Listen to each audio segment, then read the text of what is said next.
আসসালামু আলাইকুম। আমি মোহাম্মদ নাজমুল তারেক, সাবেক পুলিশ সদস্য। হারামঘাটার আলোচিত করোনার টিপ কাণ্ডে যে পুলিশ সদস্য চাকরিচ্যুত করা হয়েছে, আমি সেই পুলিশ সদস্য নাজমুল তারেক। আজকে প্রেস ক্লাবে আমার অবস্থান কর্মসূচি দ্বিতীয় দিনের মতন। আসলে মূলত আমি আসছি আমার নিজের চাকরি ফেরতের আবেদন করতেছি, সেই সাথে আলোচিত একটি বাবুল আক্তার স্যার, তিনি মৃত্যু হত্যা মামলা হয়েছিল কক্সবাজারে। এই বাবুল আক্তার স্যার সম্পূর্ণ নির্দোষ। আমি তার সাথে দীর্ঘদিন চাকরি করছি কক্সবাজারে, আমি তার ফ্যামিলির সাথে মিশছি, আমি তার ফ্যামিলির ডাইনিংয়ে খাইছি। আমি স্যারের সাথে একটা অভিযানে ছিলাম, যে অভিযানে বনজ সাহেব পিবিআই প্রধান, এই বনজ আমাদের বাবুল আক্তার স্যারের একটা অভিযানে বাধাগ্রস্ত করার জন্য তাকে ফোন দেয়, বলে যে বাবুল তুমি ফিরে আসো।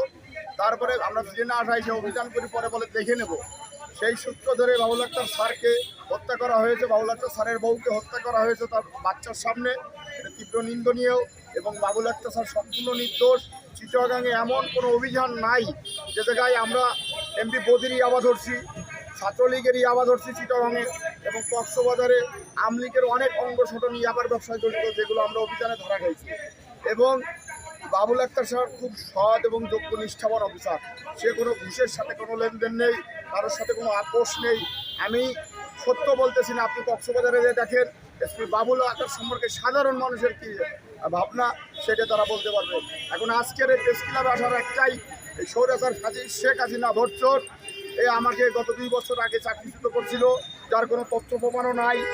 একটা কমিটি করছিল, কমিটিতে আমার বিষয়ে কোনো প্রমাণ পাওয়া যায় নাই। প্রত্যক্ষ সাক্ষী সেও কোনো প্রমাণ আমার বিরুদ্ধে দিতে পারেনি, কিন্তু আমাকে ফেলেতে সেটা দেখছে। কিন্তু আমার থেকে অপরাধ কোথায়? আমার অপরাধ, আমি মুসলমান, এইটাই। এরকম আমার এই ঘটনার পরে আমাকে জামাত শিবির ট্যাগ দেওয়ার চেষ্টা করেছে, এবং বাংলাদেশে একটা নতুন সাংস্কৃতিক চালু হয়েছে, দাড়ি টুপি থাকলে তাকে জামাত আর শিবির।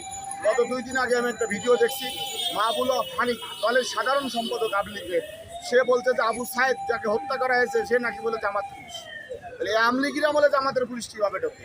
এই আওয়ামী লীগ একটা নতুন নাটক শুরু করেছে, যে আওয়ামী লীগ পুলিশদের ধরাবে, গুম করবে, হত্যা করবে, আবার সেই দ্বার বাঁচার জন্য পুলিশকে জামাত শিবিরের ট্যাগ দেবে। টিপ কাণ্ড সম্পর্কে কিছু বলেন। আর টিপ কাণ্ডের বিষয়, আমি সেদিনকে ফার্মগেটে শনিবার নিয়োগ পরীক্ষা ছিল বিধায় আমি সিজন পয়েন্ট দিয়ে আনন্দ সিনেমা হলের দিয়ে উল্টো যেতে চেষ্টা করি। তো উল্টো যাওয়ার সময় এক মহিলা, পরবর্তীতে জানছি উনি হলো তেজগাঁ কলেজের থিয়েটার অ্যান্ড মিডিয়ার শিক্ষক, ওনার সাথে আমার বাইকে ধাক্কা লাগে। ধাক্কা লাগার পরবর্তীতে উনি আমার বলে, এই বাসটা তুই উল্টা গেলি কেন? তখন আমি সরি বলে যখন চলে যাই, তখন উনি আমার ইউনিফর্ম ধরে ঘটনাস্থলে ফেলে দেয়। তার প্রত্যক্ষ সাক্ষী আছে আমার কাছে।